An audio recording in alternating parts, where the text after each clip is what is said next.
په دې میلاد کې قیام هم کیږي او عوامو ته به ذهن کې دا ورچول کېږي چې رسول الله صلی الله علیه وسلم به ذات خود تشریف راوړي دې میلاد ته راځي. نو د دغې نه د حاضر ناظر او د علم غیب عقیده لازمېږي چې دا په خپل شرک دی. په دې میلاد کې قیام هم کیږي او عوامو ته به ذهن کې دا ورچول کېږي چې رسول الله صلی الله علیه وسلم به ذات خود تشریف راوړي دې میلاد ته راځي. نو د دغې نه د حاضر ناظر او د علم غیب عقیده لازمېږي چې دا په خپل شرک دی.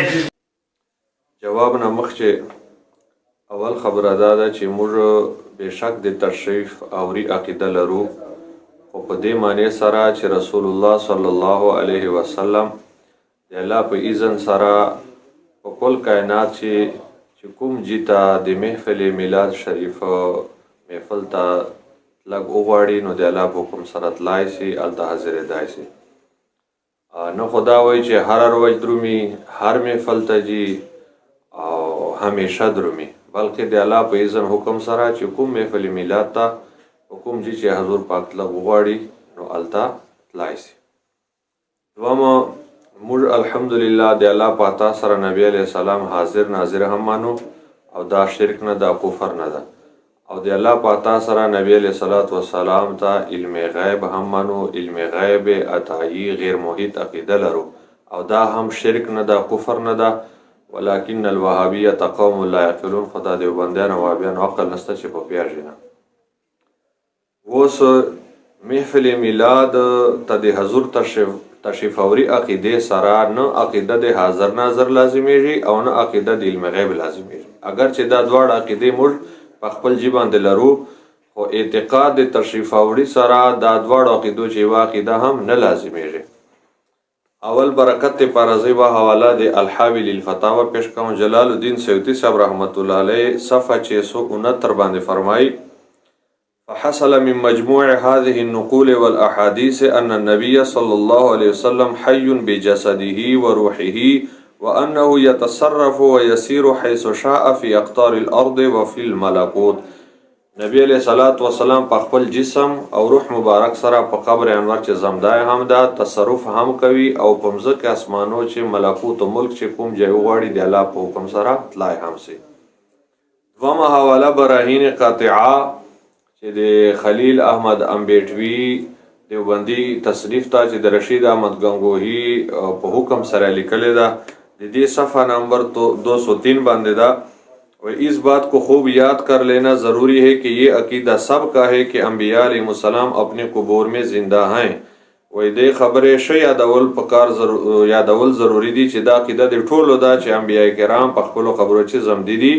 اور عالم غیب میں اور جنت میں جہاں چاہے باذن تعالی چلتے پھرتے ہیں او په عالم غیب چې په جنتو چې کوم جته وغوړي د الله په اذن سره ګرځي را درومي اور اس عالم میں بھی حکم ہو تو آ سکتے ہیں اور دغ عالم تا ہوں د الله په حکم سره راتلای شي. اور صفحه 204 چوائی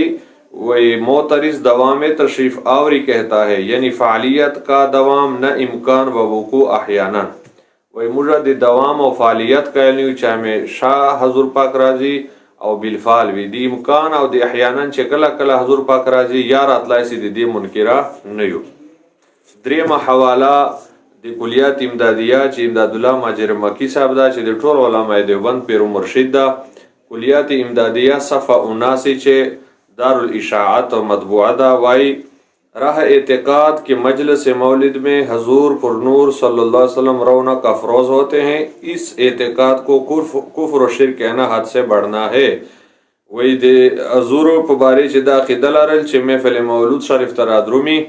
دی عقیدې ته کفر و شرک ویل دا له حد نه تېرېدل دي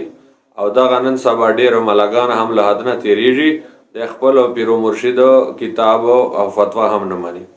وای کیم کہ یہ امر ممکن عقلاً و نقلاً ہے، دا عقلاً هم ممکنه ده چې حضور محفل میلاد ته راتلای شي او عقلاً هم، بلکہ بعض مقامات پر اس کا وقوع بھی ہوتا ہے، بلکہ صرف د امکان خبر نه ده. وای جون مقامات چې وقوع هم کېږي یعنی حضور پاک بے شک رادرومي. वही पातस लदा शुबा कि आपको कैसे इल्म हुआ या कई जगह कैसे एक वक्त में तशरीफ फरमा हुई, ये ज़ईफ़ शुबा है. आपके इल्म व रूहानियत की वसअत जो दलाइल नकलिया व कशफिया से साबित है, इसके आगे ये एक अदना सी बात है. अलावा इसके अल्लाह ताला की कुदरत तो महल कलाम नहीं. और ये भी हो सकता है कि अपनी जगह तशरीफ रखे और दरमियानी हिजाब उड़ जाए. बहरहाल हर तरह ये अमर मुमकिन है और इससे آپ کی نسبت اعتقادی علم غیب لازم نہیں آتا. وی نبی علیہ الصلوۃ والسلام مبارک چې دا سوال کول چې بیا نبی علیہ الصلوۃ والسلام ته پته چرنګ ولګیږي چې فلانا جای مثلا پتا جوړي چې پنای ویلې چې په ډی خان چې محفل میلاد ده نو حضور پاک او چې بیا ورته راځي دته وای دا شوبه د نبی علیہ السلام کومه دلایل نقلیه کشفیه سره د حضور پاک روحانیت او علم وسات ثابت دی په مقابله چې دا ډیره وړه شوبه ده پیش کول نه دی پکار. دوام جواب دا کوي وای د الله تعالی په قدرت خو چا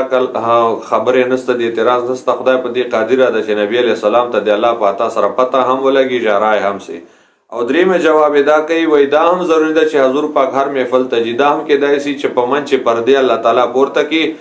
هر محفل ولته دا ښکاری لکه حضور د موږ محفل چې شاید حاضر ده او ناسته. او وای دینه د نبی رسول په نسبت باندې اعتقاد علم غیب نه لازمیږي. بل خبر دا چې ما خود وضاحت وکړ خو چون کې تا خو ویلې دي چې په دې سره د تشریف اوري په عقیده سره اعتقاد علم غیب او حاضر ناظر لازمیږي یعنی چې څوک دا عقیده لري نو دا ملزوم او دې ته د حاضر ناظر او د علم غیب عقیده اعتقاد ور لازم او ملزوم تحقق سره لازم تحقق ضروری وي. او جلال الدین سیوطی صاحب خلیل احمد امبیټوی رشید احمد گنگوهی امداد الله مجرمقی د اعتقاد تشریف اوري قائل دي اعتقاد لري نو دیونه تا په قول په موجب سره دا دواړه عقیدې د حاضر ناظر د علم غیب لازم اسلام نه جلال الدین سیوطی صاحب د هم مشرک نعوذ بالله امداد الله ماجرمکی د ټول علماء دیوبند پیر مرشد د هم مشرک خلیل احمد امبیټوی رشید احمد گنگوهی د هم مشرک چې دغه مشرکانو پسې ولاړ یا خپل پیر او مرشد او بزرګان غني ته هم غټ مشرک نو یا له دې فتوی نه توبه وکړه الله د خپل مشرانو د خپل جان د شرک اقرار وکړه. اپنے اداؤں پہ خود غور کرنا ہم نے بتایا تو شکایت ہوگی. بس دلته به دغه کلیپ زه اکتفا کوم خو مقصد لپاره وایم چې زه به یو بل کلیپ کوم په هغه چې به زه دا خبره ثابتوم چې دیوبندیان خپلو ملاګانو بزرګانو په باره کې د تشریف اوري عقیده لري چې موږ خواته د موږ مړي مختلفو وختو چې را درومي هم امدادونه مو هم کوي مسائل مو حل کوي مشکلات مو حل کوي. نو کتا خپل ملا په باره چې د تشریف اوري عقیده ولري په دې باندې نه مشرک کېږي نه اعتقاد علم غیب لازمي او نه اعتقاد حاضر ناظر. نو که امام الانبیاء امام المرسلین تاجدار دو عالم سید دو عالم خاتم النبیین رحمت للعالمین سید المرسلین صلی الله علیه وسلم په باره چې اعتقاد تشریف اوري ولرو نو زه چرنګ مشرک سره الله تعالی دې مشتا دې پوهې توفیق نصیب کړي. واخر دعوانا الحمدلله رب العالمین.